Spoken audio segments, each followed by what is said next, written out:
The first picture I have included in my presentation is of what looks like a rather old parchment. Now you might be wondering why I chose this and how it relates to the first question, which is what is the author's purpose? Well, to answer the first question, this is the Old English Orosius. It is a document from around the 10th century, and this page in particular details the account of Othir of Hålogaland.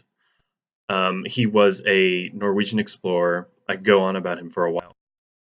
But the reason I chose this is because this is something I'm passionate about.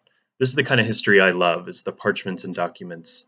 And I'm sure if you asked your students what they loved about history, some would say they don't. But others would probably reference books or movies, photographs, a time period. And that's real history. The reason that a lot of students don't like history when they otherwise might is because it's so focused on learning from the textbook. It's not about learning straight from Orosius or learning from looking at a series of photographs most of the time. And this is the purpose that the book sets out to rectify, is that it tries to encourage teachers how to set up a framework where students can think historically, write historically, and read historically.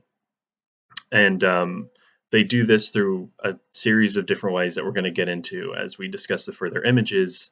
But in order to facilitate this, they also offer a series of frameworks for teachers to use.